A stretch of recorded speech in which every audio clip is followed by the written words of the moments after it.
Hey, this is Rachel Cunningham, and you're listening to Joyful Love, episode 113.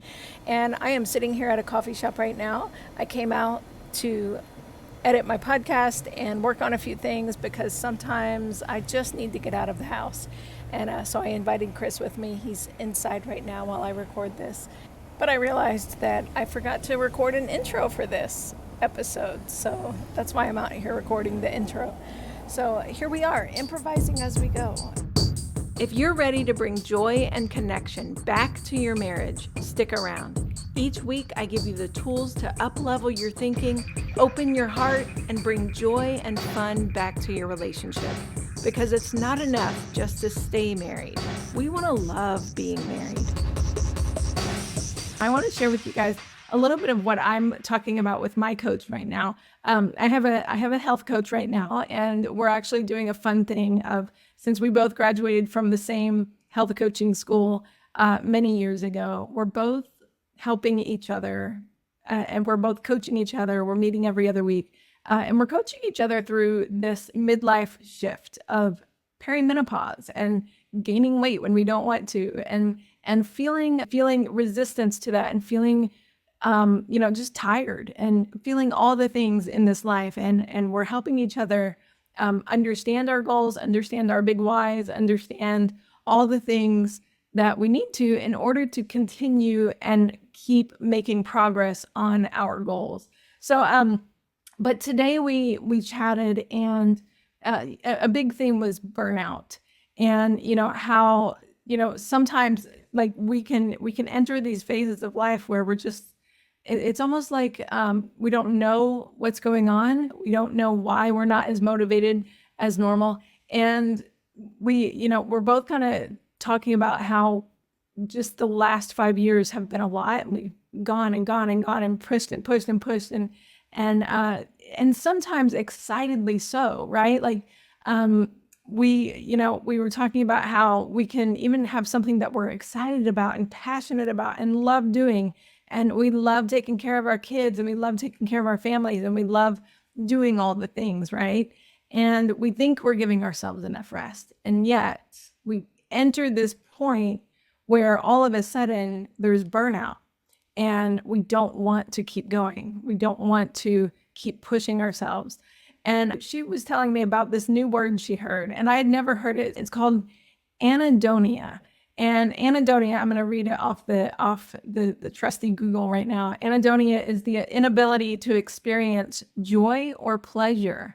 You may feel numb or less interested in things that you once enjoyed. It's a common symptom of many mental health conditions like depression. So it's not depression, it's not anxiety. It's just like this, this almost numbness. And when she said that, I was like, oh, that's really interesting. Like, there's some things in my life where I am questioning, like, why am I not excited about this? Why am I not, why am I not thrilled about this thing that's happening? And it resonated with me, and it ties in with burnout, right? Like, of that desire to just not push yourself so hard. I'm reading this book, and I'm just rambling right now, so I don't know where this is going to go, but I'm reading this book called Slow Productivity, and it's really resonating with me right now. It's all about how, you can be productive and still work at a human pace. We can have, some humanity and say, I don't have to rush through everything. I don't have to cram everything in my schedule. I don't have to, do all the things every day. And, I felt like I was really good at this. I really did. I felt like, I was good at calendaring my stuff. I was good at calendaring in my pleasure, and calendaring in my, the fun things to do in life. And I would even take a nap for 20 minutes every day. And it really worked for me for a long time until this year. And then, my body is telling me, hey, you need more. You need more than just a schedule. You need more than just a 20-minute nap every day. And so I'm really trying to look at that and say, why am I so burnt out? What am I doing? What am I doing that is overdoing still? And I can name a lot of things. So, and that's where I get to look at my life and just kind of reassess right now and say, what do I want to take a step back on? Where do I want to make it easier on myself? And where do I want to prioritize what I need versus what I think I should be doing, or versus what somebody else thinks I should be doing, right? And I think like um, as women, it's hard to do that because we really we have like big hearts, right? We have these big hearts that want to keep giving and giving and giving.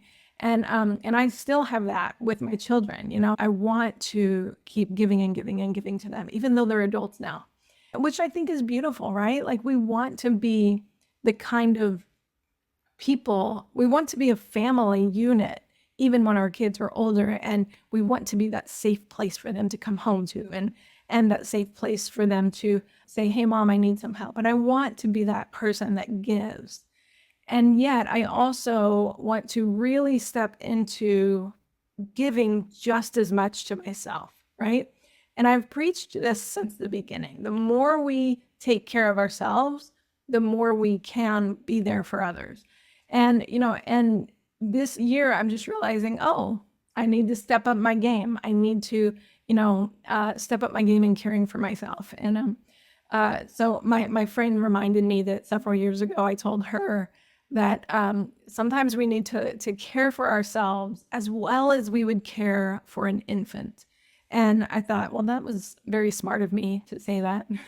And now I need to take that advice on myself even more, right? And what's interesting about this too is that we get to shift.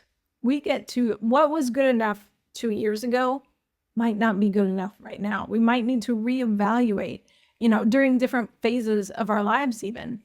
And that's okay. That's a beautiful thing to take a step back and reevaluate and say, what do I want? What do I need? What does my soul need? And, all that to say, like, she told me today that she heard that the antidote to anhedonia is the anhedonia being the inability to feel joy and pleasure in things. The antidote to that is to just sit and do nothing, have a cup of tea. And which is really fascinating because that's exactly what my therapist told me back in the fall when I went. And she was like, Rachel, just sit and have a cup of tea. And so that was a really great reminder to me that that I need to keep up that practice. And so right before this call today, I went out to my hammock, and it's not as hot as it has been in Nashville. So I went out to my hammock and I just sat, and I was going to read. But then when I got out there, I was just like, you know what? I just need a nap. And so I took a nap in my hammock, and then I came in and I made myself some electrolytes, some water with electrolytes in it. And I just cared for myself. And there's something about nurturing yourself that, as well as you would an infant, or as well as you would a child, or as well as you would your adult children, there's something about that helps you to start to experience that joy again. And I'm so thankful that she reminded me of that. I'm so grateful to myself for listening today and going to take that nap in the hammock. And I have my hammock set up. Our kids had a tree house when they were little, and it's still out there. And so I put my hammock up on the tree house. And so when I sit in my hammock, I can look up at the leaves in the sky, and the sun is beating down on me. And there's just something about sitting there and being that I really needed today. And I'm feeling that little burst of joy again. I'm feeling that burst of pleasure and of like, oh, this is what life is all about, right? This is, just being, just allowing yourself to be can be good enough, right? And so what happens when you feel that way? You start to feel inspired again, right? I know, I was starting to feel inspired to go chat with my husband again after, feeling like I just wanted a year sabbatical, right? From all of it, from relationship stuff and from all of it. But like after like giving myself that little burst of rest and pleasure, that joy starts to spark a little. And I want to go chat with my husband again. And I want to go, do the things that my brain and my heart also want to do, right? But, sometimes we just got to take care of our bodies and take care of our emotions and our minds so that we can get back to experiencing that joy and that pleasure in life. So I don't know if you guys all needed to hear that or if you need it as well. But I encourage you to do that as well. Like, what do you need? What do you need today? What do you need in this moment? Is it rest? Is it some electrolytes? Right? I've been really into electrolytes lately, and just like when my body feels low energy, I've been like, putting those electrolytes in my water instead of grabbing, the extra cup of coffee or caffeine or whatever. But like just asking yourself, what do I need, right? What do I need? I know when Dr. Carla Atkinson was on the podcast a few weeks ago, she suggested that we look in the mirror and ask ourselves, what do you need? And I love that. And I've done that a few times since she suggested that. Just what do you need, right? What do you need, girl? Let me give it to you. Let me nurture you as I would, my child, as I would an infant. Let me nurture you. Let me give you what you need. All right. That's all I have to ramble on about today. All right. I'll talk to you guys later. Thanks for listening to Joyful Love. If you'd like to know more about my work, come visit me at rachelcunningham.com. That's Rachel spelled with an AEL, Cunningham.com.